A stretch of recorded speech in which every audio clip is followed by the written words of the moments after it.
ഇത്രയും പരിക്ക് പറ്റിയിട്ട് നീ എന്തിനാ കമ്പനിയിലേക്ക് വരുന്നത്? നിനക്ക് റെസ്റ്റ് എടുത്തൂടെ? ഞങ്ങൾ അതൊക്കെ ഇവളോട് പറഞ്ഞതാ. ആശുപത്രിയിലേക്ക് പോവാൻ പോലും ഇവള് സമ്മതിക്കുന്നില്ല. ഞാൻ ഇങ്ങോട്ട് വന്നപ്പോ എന്റെ ഏറ്റവും വലിയ സ്വപ്നം ചേച്ചിയുടെ കല്യാണം നടത്തണം എന്നുള്ളതായിരുന്നു. അതിന് പറ്റിയൊരവസരമായത്. ഇത് കൈവിട്ടു പോയാ ജീവിതകാലം മുഴുവൻ അതിന്റെ കുറ്റബോധം എന്നെ വേട്ടയാടും. ആ 7 ലക്ഷം എന്റെ കുടുംബത്തിനെ ഏൽപ്പിച്ചിട്ട് മരിച്ചാലും കുഴപ്പമില്ല. എന്തൊക്കെ ഭ്രാന്ത നീ പറയുന്നേ? ഒറ്റ വീക്ക് വെച്ചെന്നാലുണ്ടല്ലോ. ഐഷ, അവള് പറഞ്ഞത് കേട്ടില്ലേ മാഡം? ഐഷ, ആ കമ്പനിയില് പാറു എത്രമാത്രം അപമാനം സഹിച്ചിട്ടുണ്ടെന്ന് നിങ്ങൾ കേട്ടിട്ട് മാത്രമേ ഉണ്ടാവൂ. പക്ഷെ ഞാനത് നേരിട്ട് കണ്ടിട്ടുണ്ട്.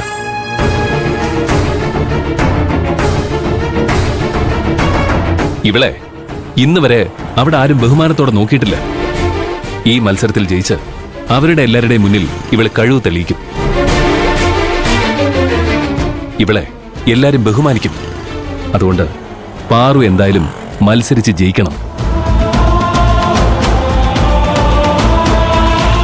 എന്താ പ്രിയ ഇങ്ങനെയൊക്കെ പറയുന്നേ? പ്രിയനെ വിളിച്ച ഇവളെ കാര്യങ്ങൾ പറഞ്ഞ് മനസ്സിലാക്കിച്ച് ആശുപത്രിയിലേക്ക് കൊണ്ടുപോകുന്ന ഞങ്ങള് കരുതിയെ. ഈ പനിയും വെച്ച് ഇവളെങ്ങനെ മത്സരിക്കാനാ?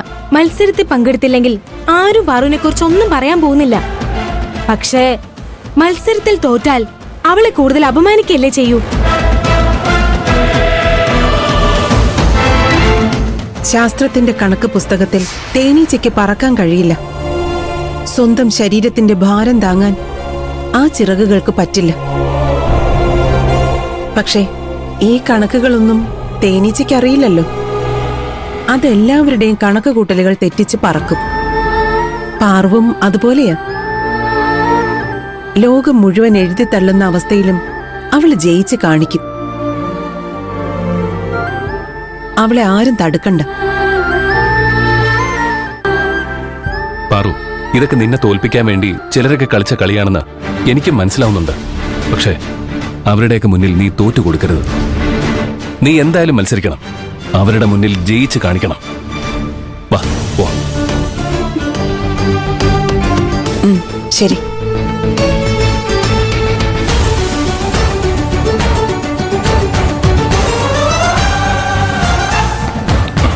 കേറ്.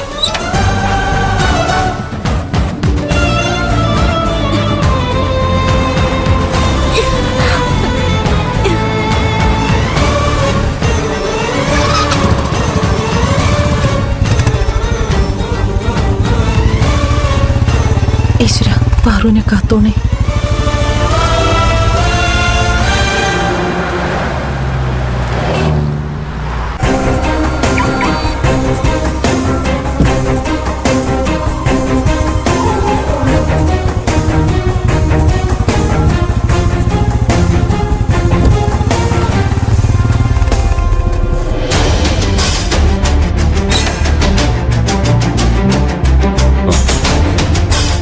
ഞാൻ പാർവതിയെ കാണാൻ വേണ്ടി ഇറങ്ങുമായിരുന്നു. പാർവതി വഴിക്ക് വീണമെന്ന് മാത്രമേ ഞാൻ അറിഞ്ഞിരുന്നുള്ളൂ. പക്ഷേ ഇത്രയും പരിക്ക് പറ്റിയെന്ന് അറിഞ്ഞില്ല. ഇത്രയും വൈകി പിന്നെ എന്തിനാ ജോലിക്ക് വന്നത്? പ്രിയൻ, എന്തിനാ പാർവതിയെ കൂട്ടിക്കൊണ്ട് വന്നത്? പ്രിയൻ ചേട്ടനോട് ഹോസ്റ്റലിൽ നിന്ന് എന്നെ ഇങ്ങോട്ട് കൊണ്ടുവരാൻ പറഞ്ഞത് ഞാനാ. എനിക്ക് എങ്ങനെയും ഈ മത്സരത്തിൽ പങ്കെടുത്തേ പറ്റൂ. പക്ഷേ ഇപ്പോഴത്തെ പാർവതിയുടെ അവസ്ഥയിൽ എങ്ങനെ മത്സരിക്കാനാ? നിനക്ക് കൂടുതൽ പരിക്ക് പറ്റാനോ മറ്റസുഖങ്ങൾ വരാനോ സാധ്യത കൂടുതലാ. പാർവതി വാ, നമുക്ക് ഹോസ്പിറ്റലിലേക്ക് പോവാം. സാർ എന്നോട് കാണിക്കുന്ന കരുതലിന് എനിക്ക് ഒരുപാട് നന്ദിയുണ്ട്. അതുകൊണ്ട് തന്നെ സാറിനോട് എനിക്ക് ഒരുപാട് ബഹുമാനമുണ്ട്. അതുപോലെ തന്നെ മത്സരിക്കാനുള്ള എന്റെ തീരുമാനത്തിന് സാറും ബഹുമാനിക്കണം. സാർ ഈ മത്സരം എന്തുദ്ദേശത്തോടെയാണ് നടത്തുന്നതെന്ന് എനിക്കറിയില്ല. പക്ഷെ എന്നെ സംബന്ധിച്ചിടത്തോളം ഇത് ദൈവമായിട്ട് എനിക്ക് കാണിച്ചെന്ന വഴിയാ.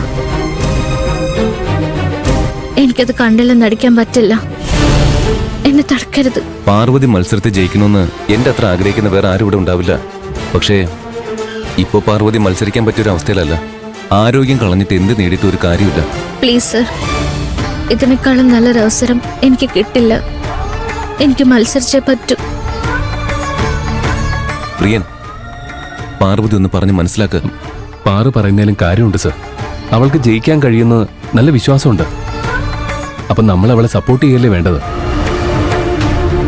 സാറ് എന്നെ വിശ്വസിച്ചാ മതി. ഞാൻ ജയിച്ച് കാണിക്കാം. എനിക്ക് ഈ അവസ്ഥയിൽ മത്സരിക്കാൻ പറ്റില്ല എന്ന് വിശ്വസിക്കുന്ന ചിലർ ഈ കമ്പനിക്കകത്തുണ്ട്.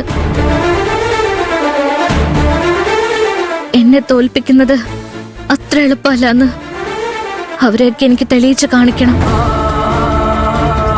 അവരൊക്കെ എന്നെ എത്ര തളർത്താൻ ശ്രമിച്ചാലും എന്റെ കുടുംബത്തിന് വേണ്ടി അവസാന ശ്വാസം വരെ ഞാൻ പൊരുതും. അങ്ങനെ പൊരുതിയിട്ട് തോൽക്കുന്നതിലും ഒരു അന്തസ്സുണ്ട്. എങ്ങനെ മത്സരത്തിന്ന് പേടിച്ചോടുന്നത് എനിക്ക് സങ്കല്പിക്കാൻ പോലും പറ്റില്ല സർ. ഇത്രയൊക്കെ പരിക്ക് പറ്റിയിട്ടും മത്സരിക്കണം, ജയിക്കണം എന്നൊക്കെ ചിന്തിക്കാൻ പാർവതിക്ക് കഴിയുന്നത് തന്റെ മനക്കരുത്തിന്റെ ലക്ഷണമാണ്. I'm proud of you. തന്റെ ആത്മവിശ്വാസം തന്നെ ജയിപ്പിക്കും. All the best.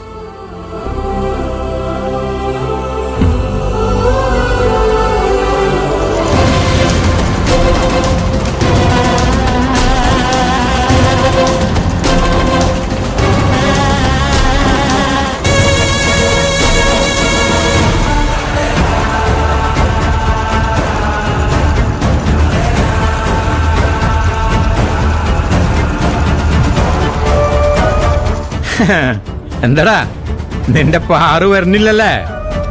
സാറെല്ലാം അറിഞ്ഞിട്ടല്ലേ ബെറ്റ് വെച്ചത്? അതെന്റെ പിടിക്കടാ. നീ എന്തായാലും തോറ്റു. ഇനി ആണുങ്ങളെ പോലെ കാശ് തന്നൂടെ? ഓൺലൈനായിട്ട് അയച്ചാലും മതിട്ടാ.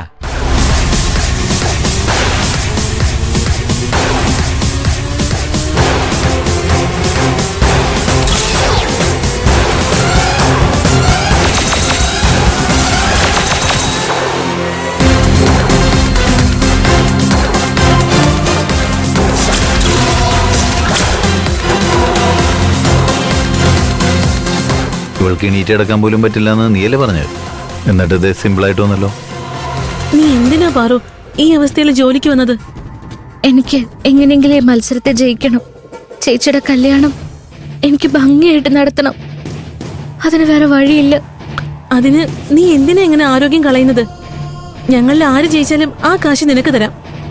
അത് വേണ്ട ചേച്ചി.